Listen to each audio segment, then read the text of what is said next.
अस्सलाम वालेकुम नाज़रीन, डॉक्टर दानिश रियल फोकस के साथ हाजिर है। आपको पता है कि जॉइंट सेशन चल रहा है और जॉइंट सेशन यानी सेनेट और आपके जो कौमी असम्बली है उसका दोनों का एक साथ सेशन है और वो जॉइंट सेशन है। और जब ये जॉइंट सेशन बुलाया गया था तो उससे पहले आपके सियासी जमातें जो हुकूमत का हिस्सा है उन इत्तेहादियों का एक बड़ा इजलास हुआ। उस इजलास में पहले में तो सिर्फ सियासी जमात के अकाबरीन और उनके जो सरबराहान थे वो बैठे और 7 घंटे ये इजलास चला था।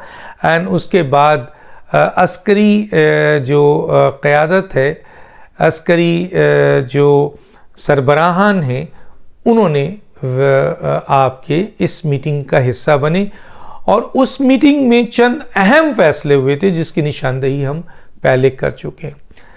अब पार्लियामेंट का एक मुश्तरका इजलास चल रहा है जिसमें पीटीआई इंटर हो गई है और इंटर होने का मकसद उनका ये है कि इस इजलास को सबोताज किया जाए। सेनेट में वो हैं तो आ गए हैं, हालांकि ये बाइकाट कर रहे थे, पहले में बाइकाट किया, लेकिन एक मुनज़्ज़म साजिश के तहत, एक मुनज़्ज़म इमरान खान की डायरेक्शंस के ऊपर ये सारे आए हैं ताकि इजलास को बिल्डोज किया जाए।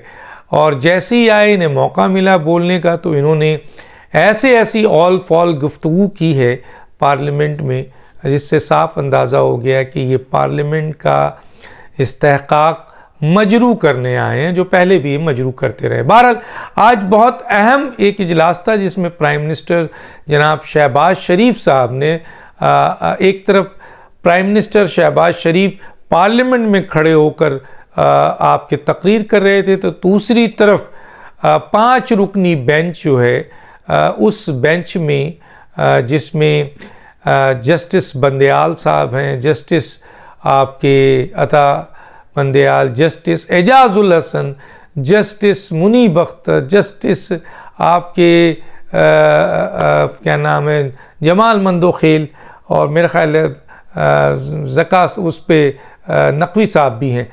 अब सवाल ये पैदा होता है कि ये इसमें एक सवाल यहाँ पे छोड़ता हुआ जा रहा हूँ कि इलेक्शन कमीशन की कंटिन्यूएशन का केस है, याद है आपको, और इस केस में 2 जजेस जस्टिस मज़ाहिर नकवी और जस्टिस एजाजुल हसन ने इसका हिस्सा बनने से माजरत की थी। और आज जब ये बेंच उसी हवाले से कॉन्स्टिट्यूट हुआ है तो उसमें जस्टिस एजाजुल हसन साहब शरीक हैं। किस बुनियाद पर शरीक हैं? चीफ जस्टिस ने उनको क्यों अलाउ किया? और दूसरा ये कि वो पहले वाले जो आपका 9 रुकनी बेंच था उससे क्यों हटे थे? जब आप उससे हटे थे और ये कह के हटे थे कि हम पर इल्ज़ाम है तो हम इसमें आप पार्टी नहीं बनना चाहते, तो अब आप पार्टी क्यों बने?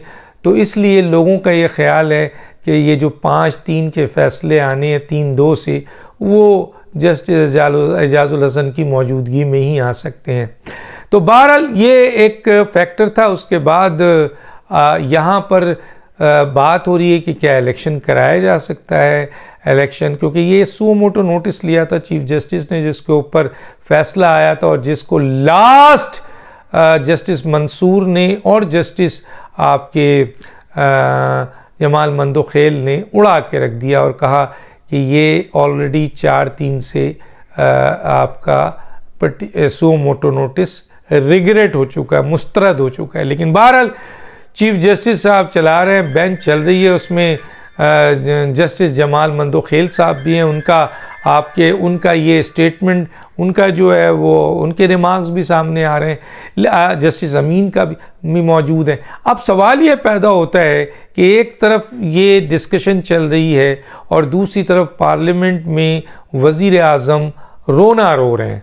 मैं रोने इसलिए कहूँगा कि वज़ीर आज़म उस पार्लियामेंट के सामने खड़े होकर अपनी दुख दर्द, अपनी परेशानी, अपने इख्तियारात को गस्म करना, इंतज़ामिया का मफलूज करना और इन तमाम बातों का और एक शख्स के लाडले होने का और उसको जुडिशरी से हेल्प होने का, तराजू जो है वो टेढ़ा होने का और गैर आइनी गैर कानूनी काम करने का जिक्र वज़ीर आज़म पाकिस्तान जिनके पास पूरी एग्जेक्टिव पावर है आइन के आर्टिकल 97 के सामने, और जिनको इसी पार्लियामेंट ने वज़ीर आज़म बनाया है पूरे इख्तियार के साथ, वही वज़ीर आज़म आज पार्लियामेंट में खड़े होकर इमरान खान की गैर आइनी गैर कानूनी अमल, इमरान खान के इदारों के ख़िलाफ़ साजिश, पाकिस्तान के ख़िलाफ़ साजिश, कौमी सलामती के ख़िलाफ़ साजिश, और वो तमाम चीज़ें जो इमरान खान इस मुल्क के इदारों के हुकूमत के ख़िलाफ़ कर रहा है और उसको सपोर्ट मिल रही है, जहाँ से उन तमाम चीज़ों का रोना रो रहे हैं।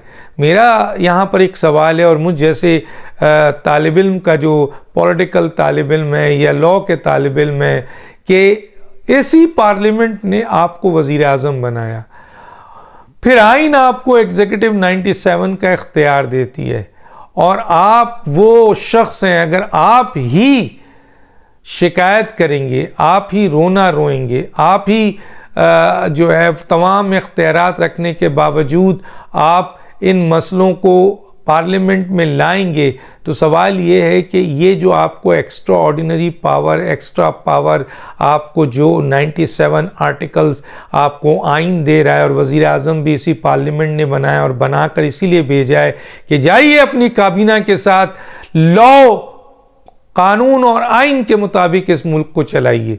तो आप चलाने के बजाय, एक्शन लेने के बजाय यहाँ शिकायत करने खड़े हो गए। एक पहलू मैं ज़रूर यहाँ उजागर करूँ, ये फोरम वज़ीर आज़म साहब आप एक्शन लेके आए और बताएं पार्लियामेंट को कि आपने मुझे वज़ीर आज़म बनाया, आपने मुझ पे एतमाद किया, आप पार्लियामेंट ने मुझे वज़ीर आज़म बना के मुझे उस सीट पे बिठाया जहां आइन ने मुझे 97 एग्जीक्यूटिव की पूरे इख्तियारात दिए, और फिर मैंने एक काबीना बनाई, और फेडरल गवर्नमेंट यानी काबीना और वज़ीर आज़म ने इस गैर कानूनी अमल, इन गैर कानूनी और गैर आइनी अमल, इस इदारों के ख़िलाफ़ साजिश, मुल्क के ख़िलाफ़ साजिश, कौमी सलामती के ख़िलाफ़ साजिश, सिक्योरिटी फोर्सेस के ख़िलाफ़ साजिश, इन तमाम की बुनियाद पर हमने ये एक्शन लिया है और हमने इस शख्स को पाबंद सलासल कर दिया है।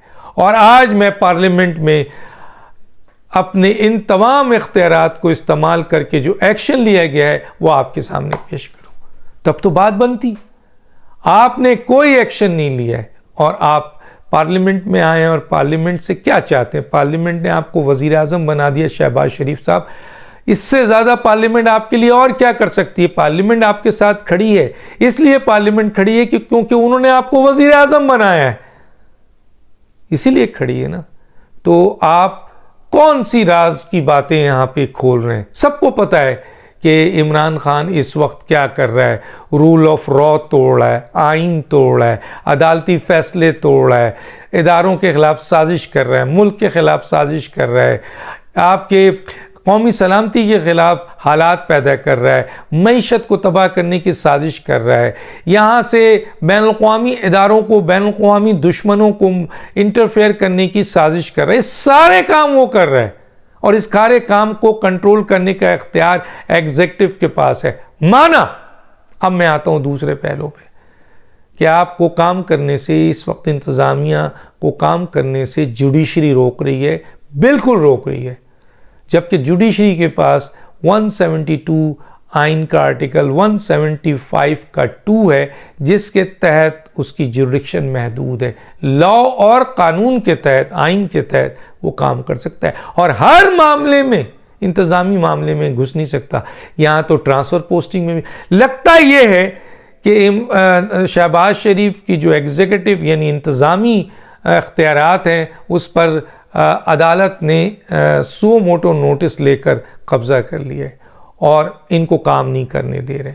बिल्कुल ये शिकायत आपकी पार्लियामेंट में जो आई है बिल्कुल जायज़ है, सही है कि आपके पास जो इंतज़ामी इख्तियारात दिए हैं आइन ने, उस इंतज़ामी इख्तियारात पर छापा मार दिया है अदालत के जजों ने, जो कि इनका आइनी जुरिडिक्शन नहीं है, और एक पावर जो 184(3) है उसको ये एक्सरसाइज करके हर मामले में घुस जाते हैं। ये देखिए जस्टिस मंसूर ने अपने इस वीडियो में क्या कहा है। It is not a provision that you jump into a political thicket and deal with political issues, मेरे मुताबिक ये ऐसा नहीं है। हमें इसलिए ये बहुत जरूरी देखना है कि इसको फिर रेगुलेट कैसे करना है। देखिए आईन में 184(3) में लिखा हुआ है कि सुप्रीम कोर्ट सुओ मोटो करेगा। सुप्रीम कोर्ट है, मैं तो नहीं हूं सुप्रीम कोर्ट अकेला, सुप्रीम कोर्ट है। तो सुप्रीम कोर्ट में वाजे ये करना चाहिए कि कम से कम जिसको भी, अगर मुझे ख्याल आया कि जी मुझे ये कोई एक क्वेटा में बड़ी ज्यादती हो रही है और हमें ये सुओ मोटो लेना चाहिए, मैं लिख के भेज देता हूं, तो बेंच बनना चाहिए मिनिमम 5 लोगों का। और बेंचेस मेरे मुताबिक सिर्फ सीनियरिटी से बन सकते हैं और कोई तरीका नहीं है। सीनियरिटी से बनेंगे, न्यूट्रल है, I have no issues.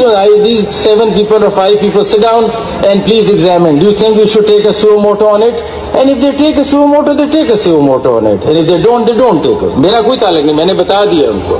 So ये तरीका करेंगे, क्योंकि देखें पब्लिक इंस्टीट्यूशंस जो है ना, इंडिविजुअल्स से नहीं चलते, इंडिविजुअल माइंड से नहीं चल सकते। पब्लिक इंस्टीट्यूशंस पब्लिक हैं, उनको चलना भी कंसेंसस से ही है। वो इंडिविजुअल थॉट से कि मुझे आज सुबह ख्याल आया कि मैं खाली इस तरह चलना चाहिए तो मैं इस तरफ चल पड़ता हूं, कल ख्याल आया कि इस तरफ चलना चाहिए तो मुझे इधर चलना चाहिए। मेरी कंपनी नहीं है अपनी ये। अगर पब्लिक इंस्टीट्यूशन है तो फिर पब्लिक ईथॉस से चलेगी वो। आपने सुना, उन्होंने कहा है कि 184(3) आइन किसी इंडिविजुअल को इख्तियार नहीं देता।